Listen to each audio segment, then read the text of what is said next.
solemnly swear I, John Fitzgerald Kennedy, do solemnly swear that you will faithfully execute the office of President of the United States that I will faithfully execute the office of President of the United States and will, to the best of your ability, and will, to the best of my ability, preserve, protect, and defend the Constitution of the United States. preserve, protect, and defend the Constitution of the United States. So help you God. So help me God.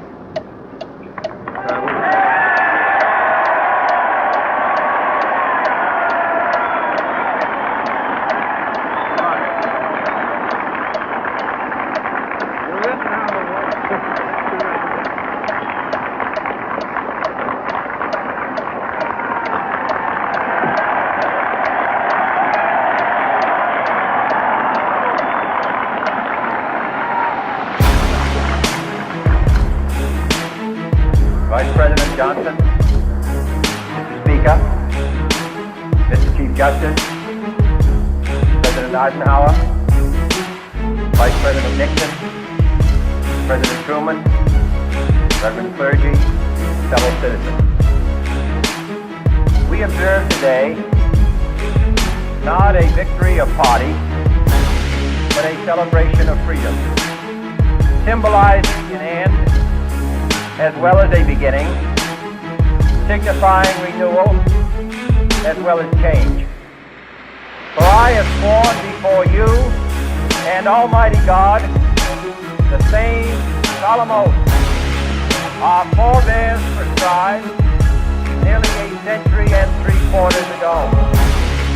The world is very different now, for man holds in his mortal hand the power to abolish all forms of human poverty and all forms of human life.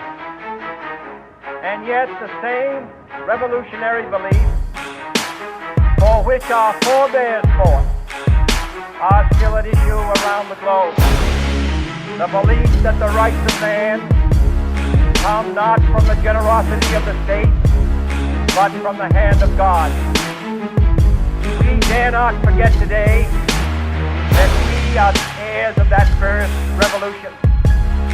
Let the word go forth from this time and place to friend and foe alike that the torch has been passed to a new generation of Americans born in this country, tempered by war, disciplined by a hard and bitter peace, proud of our ancient heritage, and unwilling to witness or permit the slow undoing of those human rights to which this nation has always been committed and to which we are committed today at home and around the world.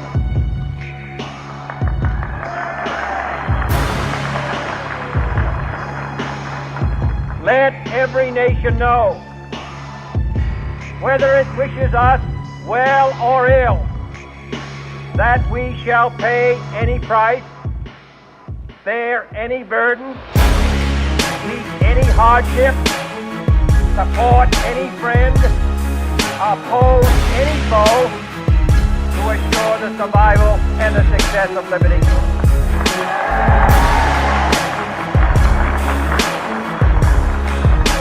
This much we pledge and more. To those old allies whose cultural and spiritual origins we share, we pledge the loyalty of faithful friends. United, there is little we cannot do in a host of cooperative ventures. Divided, there is little we can do, for we dare not meet a powerful challenge at odds and split asunder. To those new states whom we welcome to the ranks of the free, we pledge our word that one form of colonial control shall not have passed away, merely to be replaced by a far more iron tyranny. We shall not always expect to find them supporting our view, but we shall always hope to find them strongly supporting their own freedom and to remember that in the past, those who foolishly sought power by riding the back of the tiger ended up inside.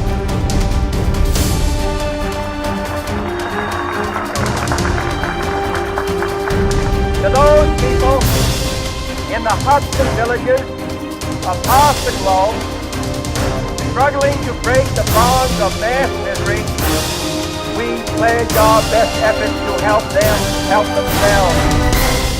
For whatever period is required, not because the communists may be doing it, not because we seek their votes, but because it is right. If a free society cannot help the many who are poor, it cannot save the few who are rich.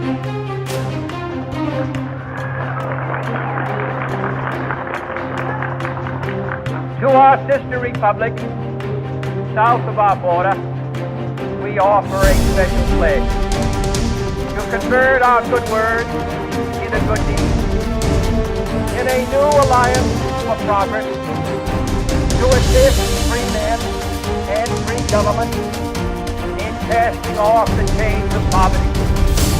But this peaceful revolution of hope cannot become the prey of hostile powers. Let all our neighbors know that we shall join with them to oppose aggression or subversion anywhere in the Americas. And let every other power know that this hemisphere intends to remain the master of its own house.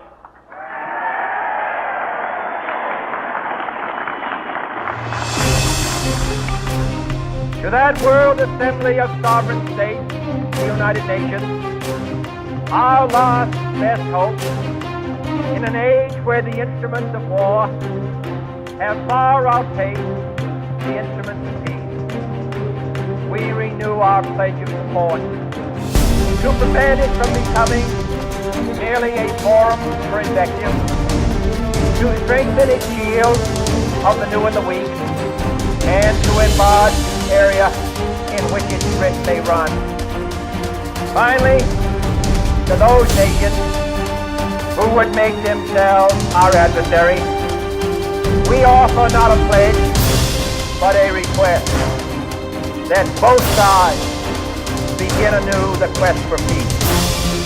Before the dark powers of destruction, unleashed by science, engulf all humanity in planned or accidental self-destruction. We dare not tempt them with weakness, for only when our arms are sufficient beyond doubt can we be certain beyond doubt that they will never be employed. But neither can two great and powerful groups of nations take comfort from our present course, both sides overburdened by the cost of modern weapons, both brightly alarmed by the steady spread of the deadly atom, yet both racing toward that uncertain balance of terror that stays the hand of mankind's final war.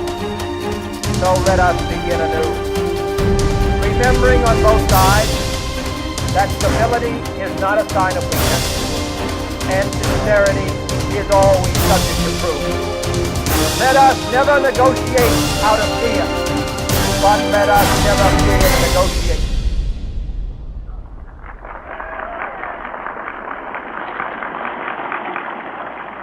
Let both sides explore what problems unite us, instead of belaboring those problems which divide us. Let both sides, for the first time, formulate serious and precise proposals for the inspection and control of arms, and bring the absolute power to destroy other nations under the absolute control of all nations.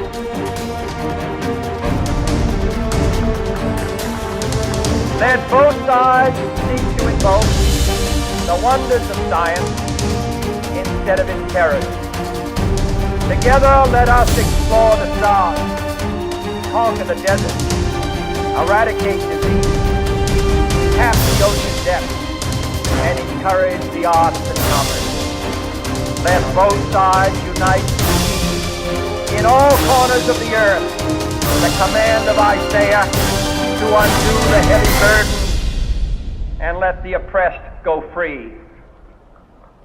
And if a beachhead of cooperation may push back the jungle of suspicion, let both sides join in creating a new endeavor, not a new balance of power, but a new world of law, where the strong are just, and the weak secure, and the peace preserved. All this will not be finished in the first 100 days, nor will it be finished in the first 1,000 days, nor in the life of this administration, nor even perhaps in our lifetime on this planet. But let us begin.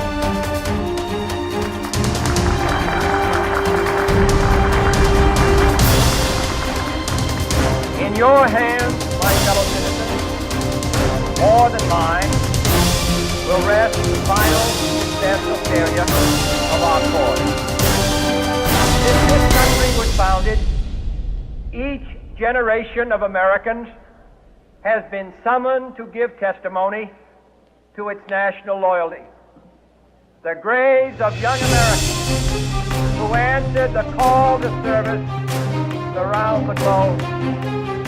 Now the trumpet summons us again, not as a call to bear arms, though arms we need, not as a call to battle, though in battle we are, but a call to bear the burden of a long twilight struggle, year in and year out, rejoicing in hope, patient in tribulation, a struggle against the common enemy of man, tyranny, poverty, disease, and war itself. Can we forge against these enemies a grand and global alliance?